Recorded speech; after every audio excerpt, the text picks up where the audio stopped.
بسم الله الرحمن الرحيم. السلام عليكم، مرحبا بكم معي حصة جديدة من سلسلة دروسنا على الإنترنت. أقدم لكم كتابا جديدا عن القناة. إذن باركور للمستوى السادس ابتدائي.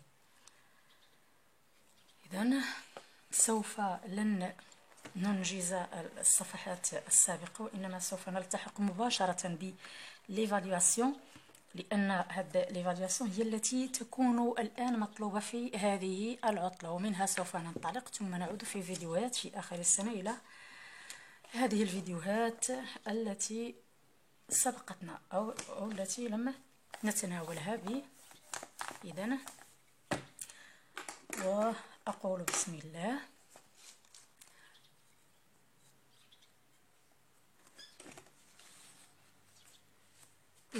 إذا كان الفيديو واضح فأخبروني، لأن الزوم على آخرها يعني. أضع كتبا تحت هذا، ماذا أفعل يعني؟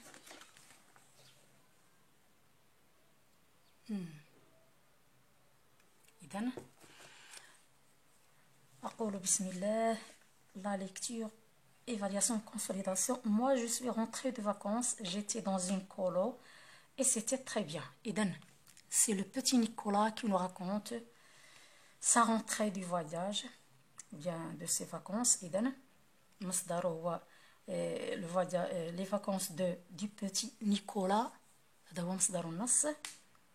c'est l'écrivain c'est Sampi Goscinny. إذن عدت من العطلة، كنت في كولو يعني مجموعة تكون للسفر.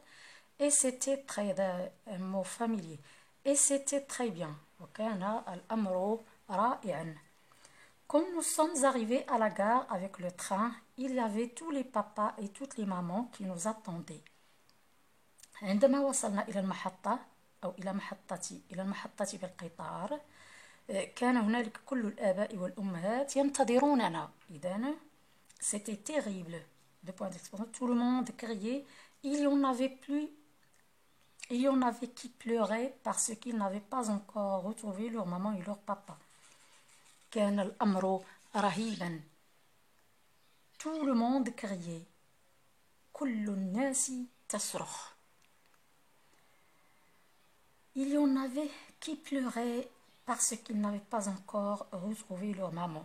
كان هنالك من يبكي لأنه لم يجد أمه أو أباه بعد، فأخذ يبكي ويصرخ من شدة الخوف والهلع يعني، لأنهم أطفال.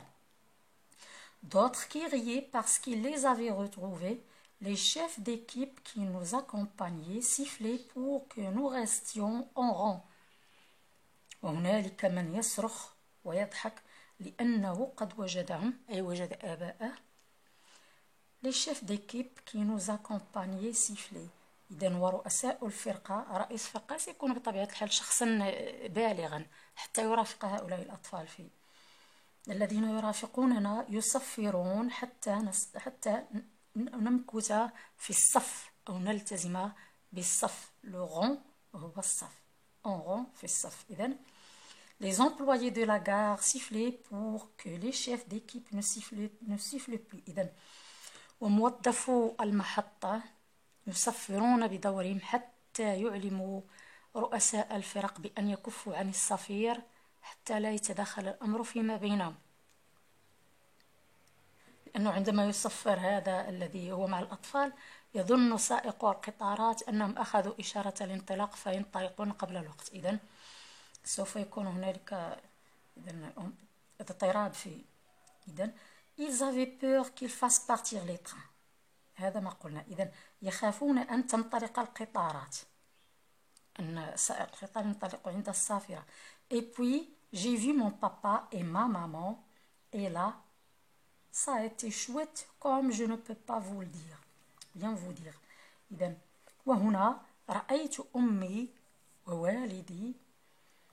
لا أستطيع أن أصف لكم الأمر، يعني أمر الفرحة التي كان عليها هذا الطفل المسافر. J'ai sauté dans les bras de maman et puis dans ceux de mon papa. إذن قفزت إلى أحضان أمي ثم بعدها أحضان أبي. Et on s'est embrassé وتعانقنا. Et ils m'ont dit que j'avais grandi, que j'étais tout brun et maman avait les yeux mouillés et papa. Il rigolait doucement en faisant hé hé et il me passait sa main sur les cheveux.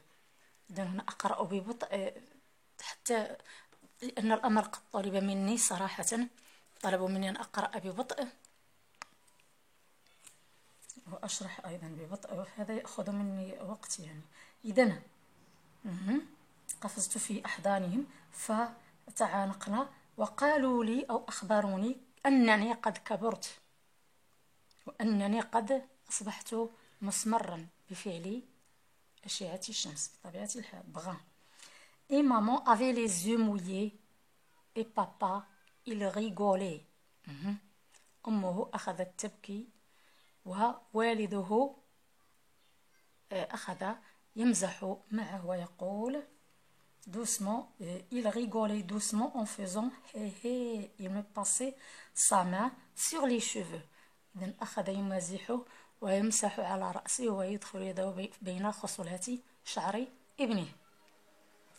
Moi j'ai commencé à leur raconter mes vacances. وأنا أخذت أحكي لهم عن عطلتي كيف قضيتها، أين ذهبنا وأين إلى آخره.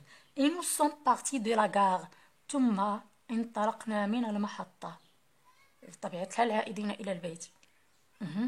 Et papa a perdu ma valise. إذن وهذه هي المفاجأة، هذا متوقع. إذن ففقد والدي حقيبتي في المحطة. إذن عطلة سعيدة. إذن وأمر إلى الإجابة عن هذه الأسئلة. Je réponds aux questions. Donne un titre à ce texte. نعطي عنوانا لهذا النص. De quel type de texte s'agit-il؟ أي نوع من القطع هذه القطعة؟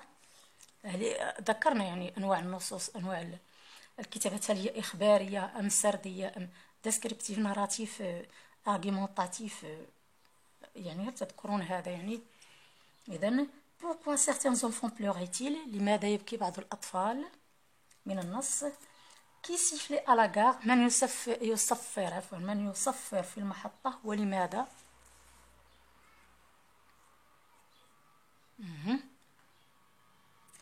Quel est le moyen de transport utilisé dans ce voyage؟ ما هي وسيلة النقل المستعملة في هذا السفر؟ بطبيعة الحال le train. Le narrateur était très heureux. Relève dans le texte les mots qui le montrent. إذن الكاتب كان سعيدا جدا. استخرج العبارات من النص التي تدل على ذلك. إذن وهنا مجرد لا ليكتور لهذه لي سيلاب مقطعة وكذا، فسوف نقوم بقراءتها. J'étais dans une colo et c'était très bien. إذن c'était terrible, tout le monde criait. إذن je lis bien les mots. Terrible, accompagné, restions, les employés, mouillés. Je lis bien les phrases. Il y avait tous les papas et toutes les mamans qui nous attendaient. J'ai sauté dans les bras de maman et puis dans ceux de papa et on s'est embrassé. إذن هذه مجرد قراءة، لأن هنالك بعض الأطفال لا يتقنون ذلك. إذن سوف أضع لكم إنجاز هذه الصفحة. صراحة أنجزت مع هذه ولكن إذن avant derrière.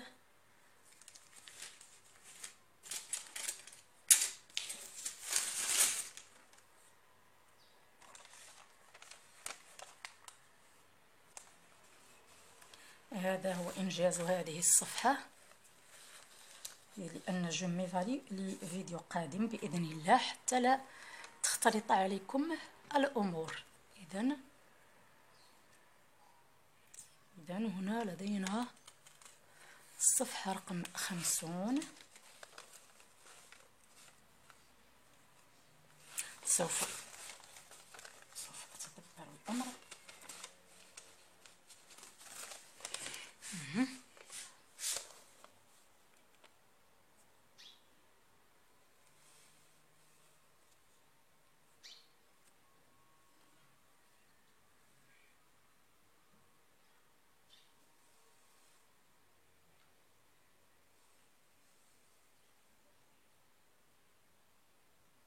هنا في هذا التمرين الأخير هنا يعني تتمون تنقلون من القطعة. لم أحب كتابة نفس الكلمات لأن الجملة يعني الصراحة لأنني كنعيا شوية بالكتابة. إذن خذوا الكلمات من القطعة ثم أضيفوها هنا إلى هنا، من كذا إلى كذا، من كذا إلى كذا. إذن هل فهمتم معي هذا الأمر؟ إذن إلى اللقاء، تابعوا معي.